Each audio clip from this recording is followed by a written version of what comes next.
And Russell works with me in the office. Well, he's there 5 days a week. I'm there 3 days a week. But he's a trooper. And so y'all give a warm Texas welcome to Russell Huffines.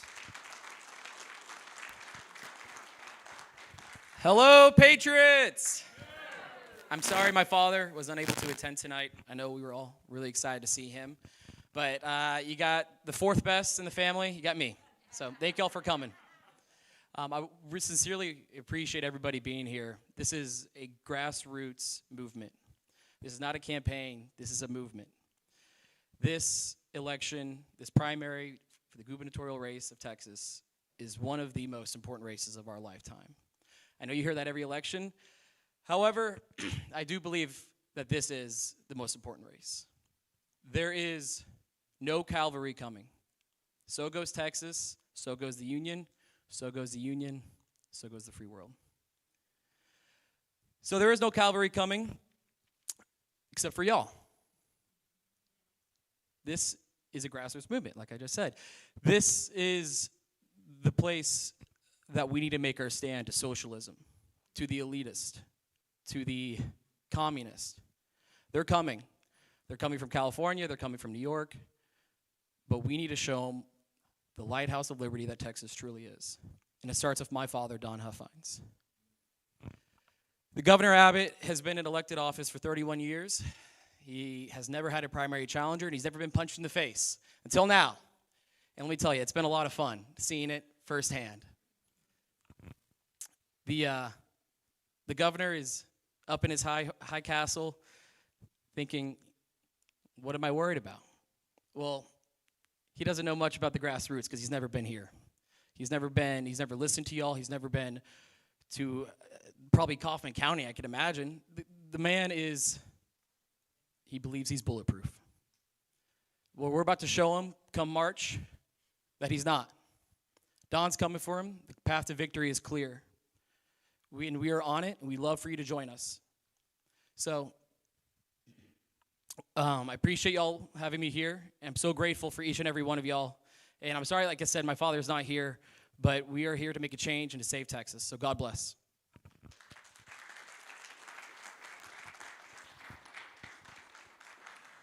If y'all give me a couple of minutes, you will not be disappointed that Don's not here. I know you're disappointed now, but we could not have a better replacement than Katrina Pierson. Katrina Pierson is a Texas Tea Party Patriot star.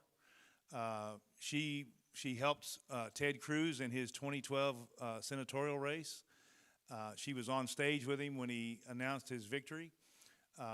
She was the campaign spokesman for the Donald Trump campaign in 2016. She later became an advisor and a consultant to the Trump administration. She is one awesome lady. So y'all, once again, give a warm Texas welcome to Miss Katrina Pierson. By the way, she was one of the first big-name people to endorse the Don Huffines campaign. We're so glad she's with us and here tonight. Thank you so much. I mean, these two covered it all. I don't know what to say now. Well, thank you for being here this evening. As Russell mentioned, you guys were expecting to see Don, and you got stuck with this duo. But, you know, in Russell's defense, he says he's the fourth best, but he's my favorite in the family. What you may not have known is Russell actually worked with me on the Trump campaign. So that's why he's one of my favorites. And, you know, Don and his brother bundled for the president's reelection. And, you know, the commitment of the Huffine family to President Trump was, you know, not to be ignored. So though he's being humble, he's definitely a champion and fighter in his own right. And so I'm just happy to be working with him again as well. And, you know, a little bit about me. I mean, I was so excited when Don got sick. I know that sounds weird, but I said, well, where is he supposed to be? And they said, oh, Kaufman County. And I'm like, I'll go. And I said that because I've been out of Texas for so long with President Trump that I'm just now getting back into the state and getting re-engaged with everyone. And this is my home county.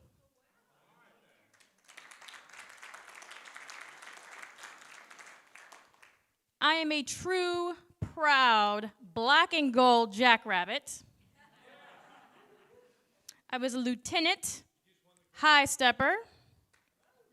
So this is my hometown. So I was so excited to have the opportunity to come out and see everyone and familiar faces and Ray and all you guys out there, Bob. It's just so great. Good to see you too. You know, it's been years. I've aged a little, but I have a lot of hair color.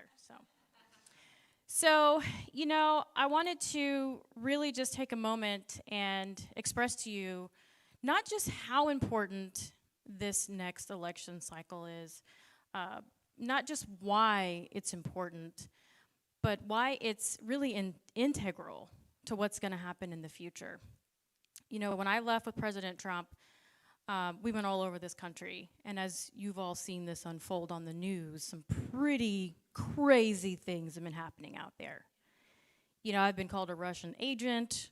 We went through the whole Russia hoax. I've been called a spy, and through 2 impeachment trials. I mean, they're literally showing my speeches on the Senate floor during the second one, and you know, now I'm an insurrectionist. Wasn't even at the Capitol, but this is what we have to deal with. This is the world that we're living in today. And one of the reasons why I came home to Texas, while the rest of my colleagues relocated to Florida,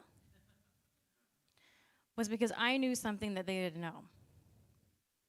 Greg Abbott is going to lose our state. And I know that not because of cheating, not because of not doing his job. I know that because where we are today, it is no longer acceptable to have someone leading a state that's not actively fighting for us. Because what I know after being out there all over the country is that you haven't even begun to see what's happening in other states. But it is coming. And in some cases, it's already here. If you've been seeing the headlines the Huffines campaign has been creating after exposing things that you could not even imagine happening in Texas, happening right here in Texas. Why are we even having a discussion about boys being in girls' sports or using girls' bathrooms? These are things that we shouldn't even be discussing, but yet it's literally controlling society today. Why are we discussing pornography in schools? I mean, can you just for a second think of where we must be as a nation to where this is now the norm? And then we have critical race theory. And I got news for you. This has been going on a very long time. You are just now finding out about it. You know what that means? By the time it knocks on your door, it's too late. The damage is done. So what I believe President Trump has been able to do over this time period is really expose a lot of things that just us regular folk were just out there trying to make a living, raise our kids, completely unaware of the evil that has been encroaching upon our communities. He's exposed it. Now we have an opportunity to do something about it. Those who aren't fighting it have already told you where they stand on it.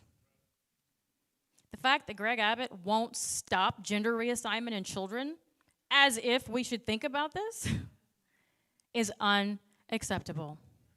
If we can't protect our children, it is over.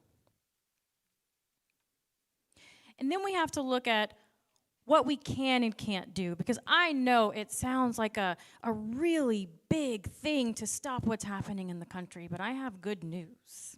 It's not your job to stop what's happening in the country. It's your job to stop what's happening right here at home. Because I will tell you, after what I've seen, things that I can't unsee, the federal government is gone. You'll find out later, but I'm telling you now, it's gone. You cannot save that thing. The only thing that we can do now as a people is to save our states. Because your state is the first line of defense against a tyrannical, overreaching federal government. It's all right here. So when Don invited me up and said, you know, this is what I'm thinking about doing, I'd like your help. And I said, absolutely. Because this is home for me. This is where I grew up. This is where I raised my son. This is home. So no, I didn't go to Florida. Because guess what? If we lose Texas, who cares about Florida? Nobody. So these are things that we know, and many of you have been on the front lines of this fight for a very long time. But I'm going to suggest one tweak to the previous approaches that we have had through all elections. And that one tweak is everybody now has seen and they have been activated by, you know, one particular trigger issue, whether it be the transgenders reassignment, whether it be critical race theory. You pick it, there's plenty to pick from, okay? There's plenty to pick from. But what I'm telling you is it is all by design. Because everybody is fractured into their own little area of concern. We're all forgetting about the one issue that matters, your freedom. So my suggestion moving forward, and I suggest that you share it with everyone that you know, that there should be one single issue on the ballot for you moving forward. This cycle, the next cycle, and the following cycle, there should only be one issue that matters, and that is your constitutional rights. And if a candidate is not actively fighting, not just voting, not just speaking, but is not out there on the front lines, and I will tell you, if they're not making headlines, they're not fighting hard enough.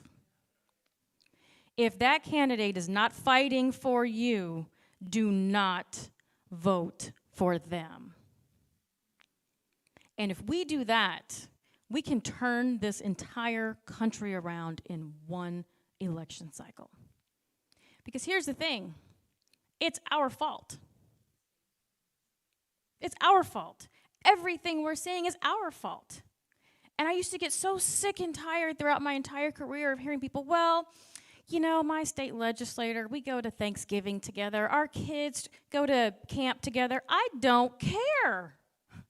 I'm not saying you can't have Thanksgiving with your legislator. I'm saying don't vote for him if he's not fighting for you. It's really that simple. Our founders have given us the formula. We have forgotten it.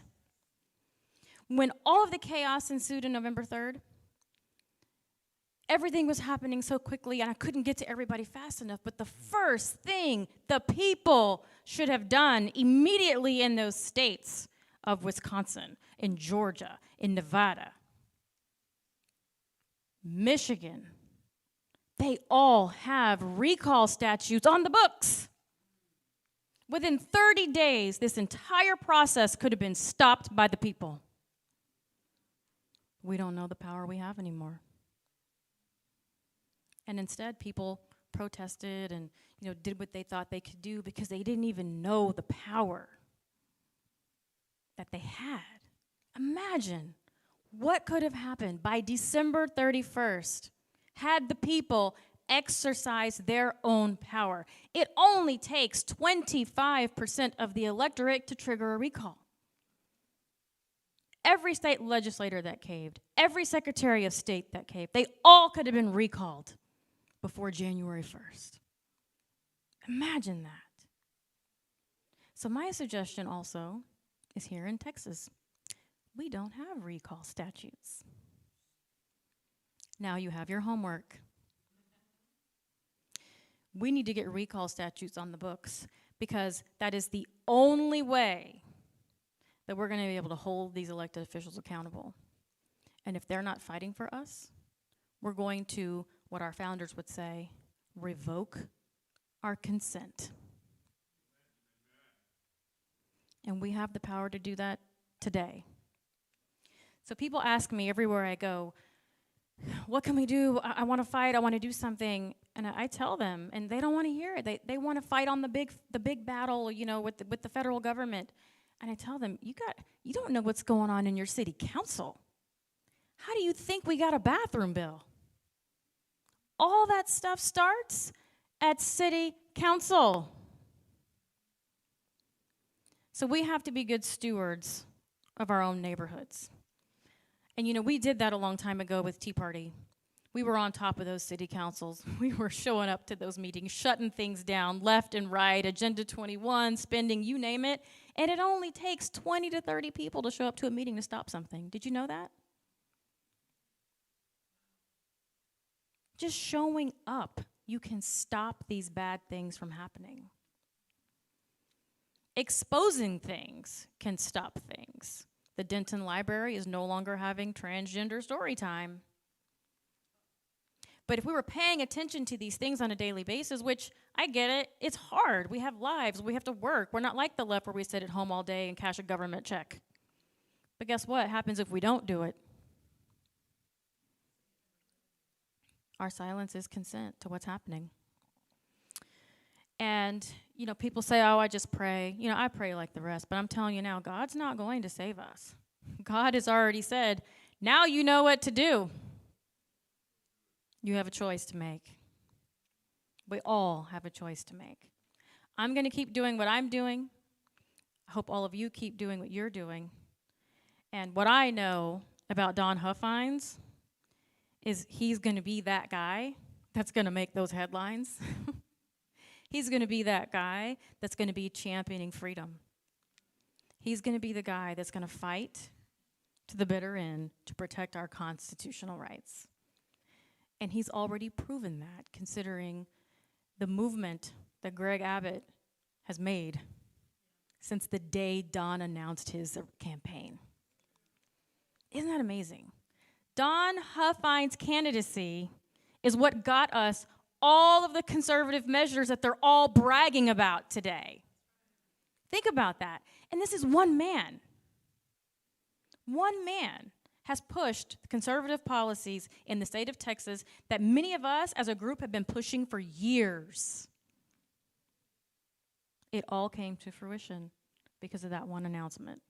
That shows you the strength that you have as an individual. And when we all come together with one common cause, we win. We proved that with Ted Cruz. He was at 3%. 3%. But everybody came together behind one candidate. And they say, well, Don's name ID is low, and they say, Abbott has 50 million, 80 million, you name it, I don't care. Pick your million, right? David Dewhurst had $200 million. 100% name ID. Incumbent lieutenant governor. Ted Cruz had a couple $1 million, 3% name ID, but he had an army of grassroots supporters out there supporting him. And that's what Don Huffines needs. So the next time I come out to Collin County, I need to double this number. That's right. I'm sorry, Kaufman County. I need to double this number. Actually, triple it. We need to triple the number out here. Plus, you're going to make me look bad. This is my home county. I'm just kidding. But in all seriousness, it's really important because we are at a crossroads in our country. When you have people who have been detained without bail, we have political prisoners in the United States of America today. And if that doesn't scare you, then you're not paying attention. There was one kid, I think he was 17 or 18 years old. The judge denied him bail because he was homeschooled and didn't want to put that child back into the home of what he would perceive as irresponsible parents. These are all the stories you won't hear in the media. But there are people who have not been charged with a felony. No one's been charged with an insurrection. But they're being held without bail. So in my opinion, we have a lot of politicians who aren't making enough headlines. And all of them need to go. Every last one of them. Or we're going to lose our country. But what we have an opportunity here in Texas to do is to make Florida look bad. Because Texas should be leading these efforts, not Florida. We are the Lone Star State. We are the come and take it state, and I, for one, am embarrassed that Ron DeSantis is leading the fight for freedom in this country. It is embarrassing. While Greg Abbott does nothing. He does nothing. And he has a state with people who would back him. But you know what he's doing? Considering Democrats. Did you know that they actually lowered the penalties for voter fraud in Texas? We got to wake people up. This is scary. Aside from the fact that he violated the Texas Constitution in the last election cycle, I mean, really changing the custody of ballots, mail-in ballots? Like, who? But did they not think Democrats were going to try to cheat? Because everybody knew that. And they still capitulated. And Abbott, of all people, catering to Democrats in a state that has time and time again delivered the highest offices to Republicans. We continue to elect Republicans who give power to Democrats. And then we wonder why we can't get anything passed. And then I'm in D.C. You know, Don's pounding the pavement here in Texas, trying to make some headlines to let Texans know what's really happening. Remember when the Democrats left? They just took off. So I'm in D.C. and they're saying, wow, the Democrats left. And I said, why not? Abbott gave them everything they wanted. I was at a meeting in Frisco with 2 state legislators who were patting themselves on the back because we got constitutional carry and we did all these great things in the session. And I got up there and said, what took so long? You know, I'm tired of patting people on the backs because that's your job. We have a Republican Party platform. How about we stick to it? And how about we fight for it? Because one thing is for sure, when Democrats have power, they use it. And there are no rules. And they will make them up as they go. And some people say, oh, I can't wait till Republicans take back power because, you know, then we're going to get to subpoena them, and then we're going to get, I'm like, I don't know a Republican in D.C. with the courage enough to actually do that. Not one. You remember the big Benghazi hearings and the pounding on the dog and pony show? Was anybody arrested? Anybody detained? Anybody subpoenaed? Okay. We cannot put our faith in what might happen. We cannot put our faith in what we hope can happen. We have to now put faith in ourselves to do what we can do to make sure that we save our state. Because at the end of the day, it is all that matters. We have a strong attorney general who's been fighting, making those headlines. We've got a lieutenant governor that's been out there making headlines. You know, and Abbott's just hanging out, hoping that his money and the media, who will cover for him, can get him through. But I know grassroots in Texas. And I know that when everybody comes together, we move mountains. And so it's going to be up to us to send a signal to get behind Don Huffines, a candidate that's already been tried and true, a candidate that's already proven himself, a candidate that actually has a conservative record. Not everybody in this race can say that. Someone that I'm going to go to bed at night and I'm going to know that I'm not going to wake up the next day and another one of my freedoms is going to be gone. And he'll be on the front lines right there with you. That I know for a fact. So I'm just kind of sad that he wasn't here tonight because he goes into his policies that, you know, he can go into depth about all of the things that he wants to do, you know, and the one thing that I always hear is like, oh, he can't eliminate property tax. Why not? Why not? This is our state. We could do whatever we want. It reminds me of the time when people say, oh, you can't move the embassy. You can't do that. Or you can't stop the Obamacare tax mandate. You can't. And every time Trump was told he couldn't do something, he would just say, find a way. But Don actually has plans. If you haven't been on the website, you should go check them out. But he actually has plans to eliminate property tax in Texas. I mean, kind of the way it's supposed to be. And his plans for the border, that's my number one issue, was the border and illegal immigration.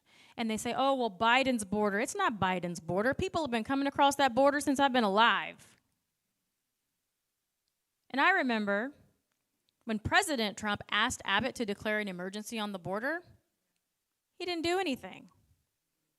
President Trump came to Texas as president, did a roundtable with the Border Patrol. Abbott was not there.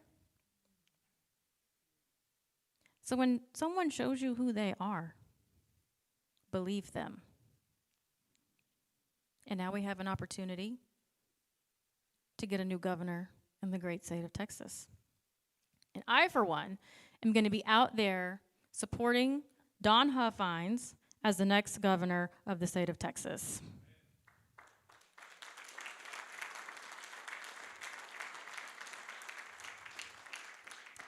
And then, once we get Don elected, then I might go see my colleagues in Florida. But until then, I just want to leave you with something positive, because I really do believe that we are going to win, because we are on the right side of history. And freedom always prevails. And there's only two questions that I ask, is how bad is it going to get? And how long is it going to last?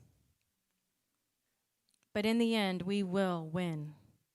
So I think it's going to be up to us to speed up this process, to get some good people elected so that we can reinforce our state and our resources in our state, so that we can withstand whatever the federal government tries to throw at us. So thank you all for having me tonight. I'm so excited, and I don't know, were we supposed to take questions? I know Dawn was supposed to do a Q&A. I'm happy to do questions. Yeah, well, anybody have any questions? We'll do a couple. Yes, sir.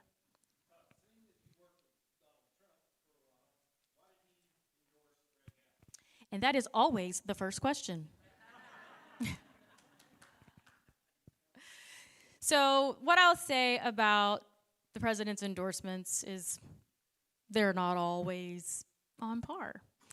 And, if they were, we would have, Senator Perdue, Senator Loeffler, Representative White, but we don't. And he probably just spoke to Abbott about a couple of things, got a border visit out of it. But what I will tell you is you haven't seen an email come out from him again since. President Trump came to Texas, spoke at CPAC, didn't even mention Abbott.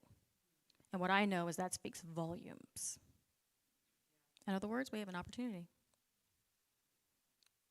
Other question? I'm happy to answer any questions regarding policy as well.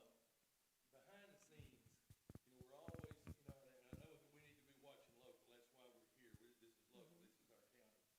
But behind the scenes, who is actually pulling the strings at the world level to cause all the things? I mean, we had COVID, we had the border, we had a stolen election, we had all these things now, and they were all coordinated. There's somebody out there that's not Joe Biden pulling the strings. No, I don't know, and there's a lot of speculation, and to be honest, I don't care. Because what I know is that if I have a governor in my state that's going to fight for my rights, it doesn't matter what's going on out there. And then we become a beacon. Everybody wants their DeSantis. Well, everybody's going to want their Huffines too. And that's what's going to spread throughout the country. When blue states started seeing red states going back to work, kids back in school, attending events, it was a shell shock to so many people, because there were two realities happening at the same time. Two realities. And it's been that way for a few years when you think about it. So people are waking up to the concept. So I'm of the opinion to not even think about that, because it is a distraction, and I will lose my mind constantly trying to figure those things out. But it doesn't matter at the end of the day. The only thing that matters is what's going on right here in front of me, and we have all the control in the world over that. Yes, sir. So my question is, since you worked with former or current President Trump, not former, since you worked with current President Trump, what do we need to do? It's kind of a two-part question. What do we need to do to get his attention, to get his endorsement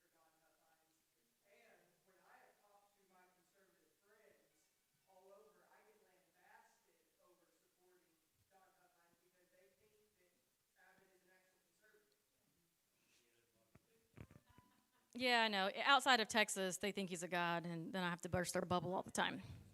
Yeah. Yeah, they don't know, and that's part of our job, right, as a campaign and as people who are volunteering for the campaign. But there's two things to answer your question. That is number one, money. Fundraising always shows a candidate's strength. And the second thing is name ID. So the more volunteers we have out there knocking on doors, the more people we have calling from campaign offices, and Russ, you can talk about the offices that are open now if you want. I think you were at one today. The more we have people calling, raising Don's name ID, and he begins to rise in the polls the same way it happened with Ted Cruz. Slow and steady wins the race. That is the best way to do it, because the reality is, when you're looking at something politically, if it doesn't look good, that's probably not going to be good. And the way that most political people look at things are those two numbers, fundraising and name ID. And that's what we're working on right now.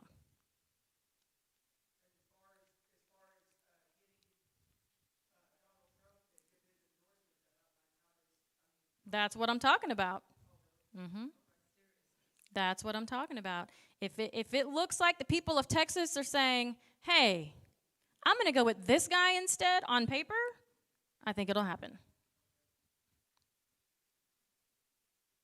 Yes, ma'am.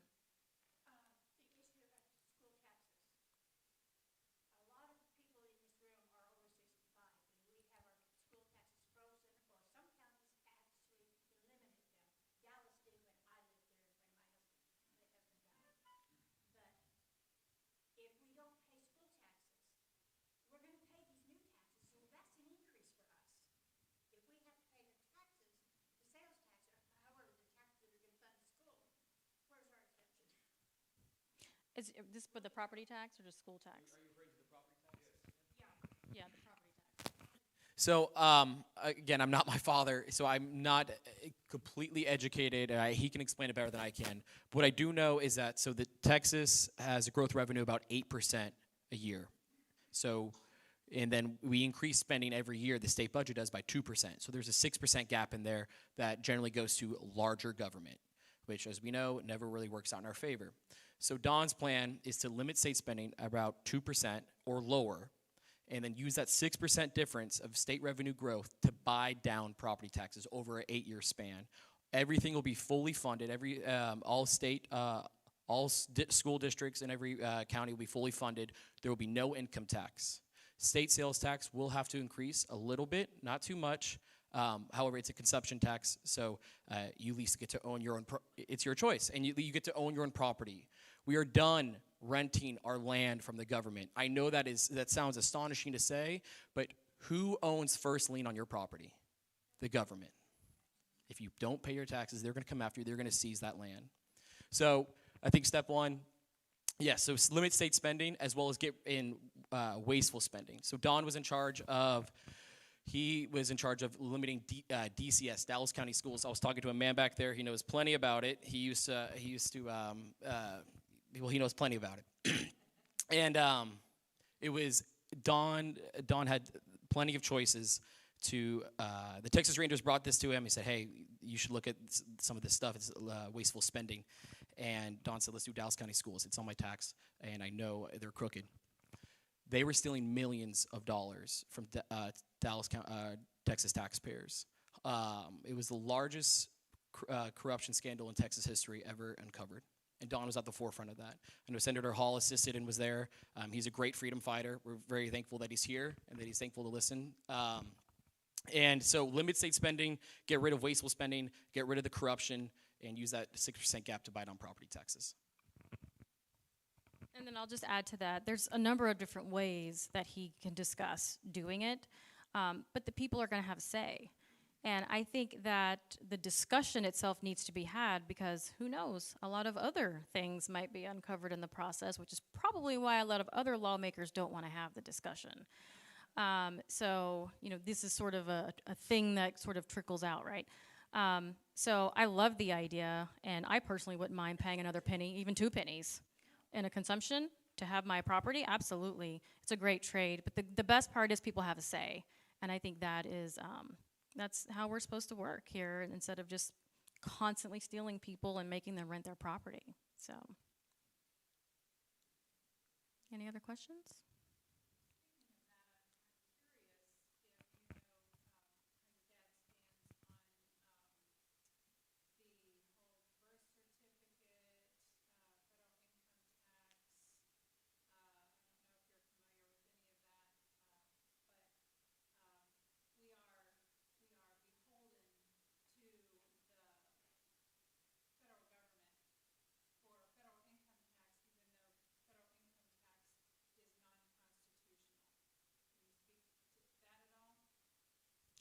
I don't think that's in the actual platform, but I have actually heard that discussion a number of times because it's also linked to your social security number and all those things. I know exactly what you're talking about, but it's not actually in the platform. I'd like to actually take that back and see, what he does have to say about it. This is great when he's here because then he can tell you. But I will say it's not in the platform now, but it is being discussed because a lot of people, look at what they're doing now with digital currency. Now you have that whole group sort of upset because now the government's trying to get involved, which is also raising some of these other issues, like why is government involved at all, which are great discussions to have. So that's something we'll take back and to find out for you. All right, looks like we have all the questions answered. Oh, one more.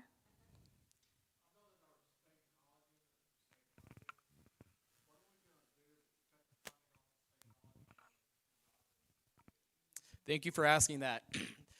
So all the state colleges are state funded, and the people who choose the professors and the presidents are the Board of Regents. For every state university, guess who picks the Board of Regents? The governor. Every single person he's appointed, if not most of them, are his friends, and they are as establishment or as liberal or as hidden Republican as he is. And you can see that in the indoctrination of our college students and the professors that have been educating them. And so regarding cutting out their spending, I believe that it's very important to just first fix the Board of Regents, get rid of the presidents, get rid of all those professors. If they can fix that, at college is fine if you want to go. Maybe it's not for everybody. It doesn't really matter, but you got to fix the professors. You got to get rid of this indoctrination. But it starts with the Board of Regents and these stupid appointments that the governor has made. Excuse me?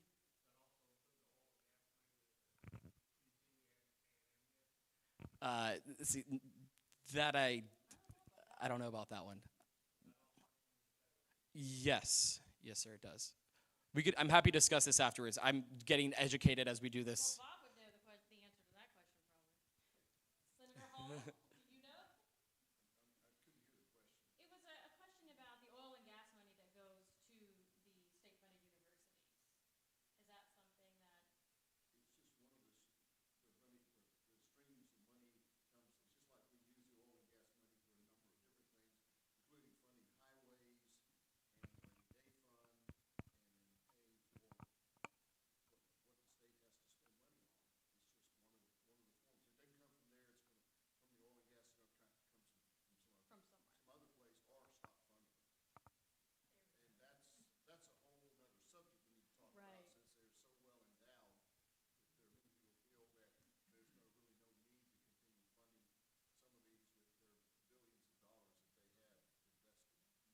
Sounds like a fight I'd like to have.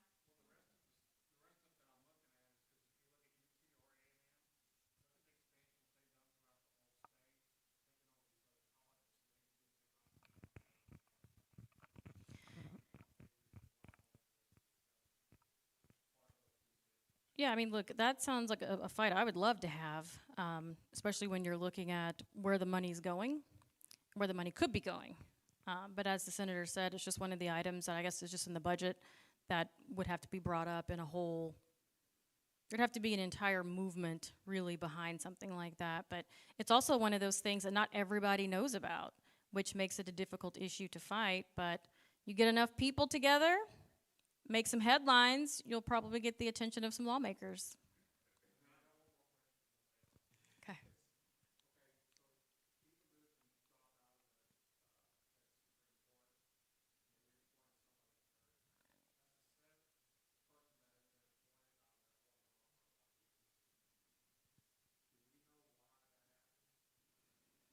Well, it's just the process. But this goes all the way back to the beginning of picking better people to be in office. If you want good appointments, we have to elect good people to make those appointments. So it's just all a part of the process. Well, it's a system, right? And they own it because we let them own it. So if we're upset about the system, it's up to us to change the system. I think there was one last question over here. Was there a question? I saw a hand over here. Okay. All right, well, thank you. Oh, one more right here. Thank you. Well, first of all, I just want to comment on this brochure and one of the bullet points. The first item says 100% pro-life. So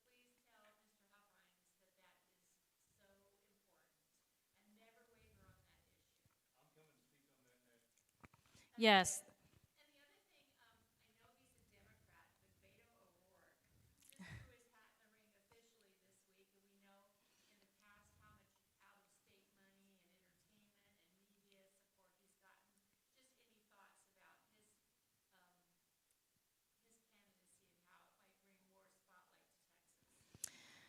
You can weigh in on this too. I was expecting Beto to try and get some attention. Um, Francis. Francis. Isn't that what Ted Cruz called him? Francis. So this is what they do, and what a lot of people have understood is when you have a candidate like a Beto O'Rourke, you can raise a lot of money. A lot of people do this just to make money. And when you look at his issues, I mean, you've got a guy that wants to open the border, confiscate guns, running in Texas. So I personally can't even take him seriously.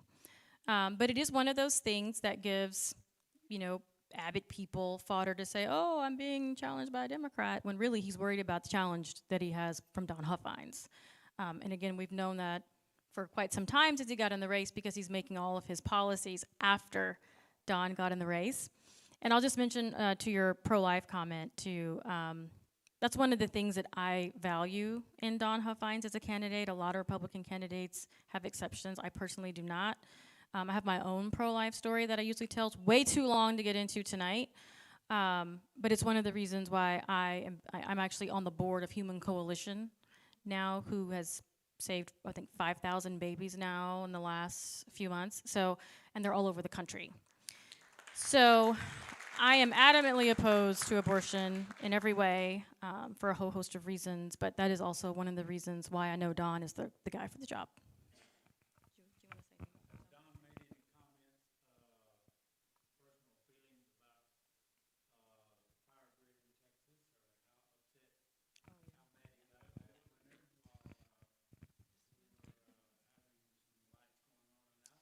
Yes, so ERCOT is a very unique system. Texas is proud to have its own power grid, but I would say that the issues with Texas and ERCOT was that Abbott appointed, again, all of his friends to the board. Most of them didn't live in the state and out of the country. Excuse me?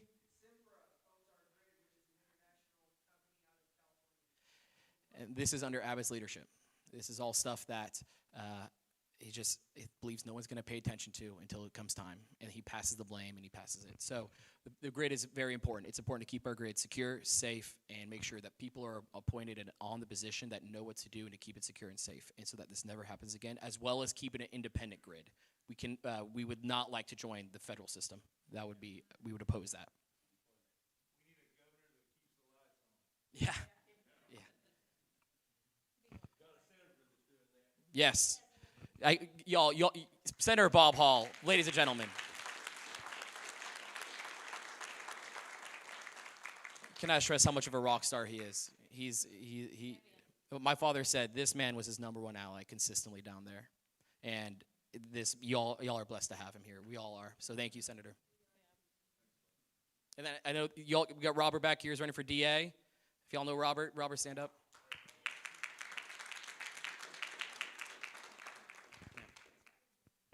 So first, lastly, if there's no other questions, any other questions? Well, we would sincerely like to thank all y'all for being here. Thank you, Pastor Marty, for hosting us. Very, very grateful. We're very blessed to have everybody here. If y'all have any questions, I'll be in the back answering questions. And go to the Don Huffines website, donhuffines.com, or you can just ask me yourself. So border, election integrity, all that, I'm happy to answer. So thank you.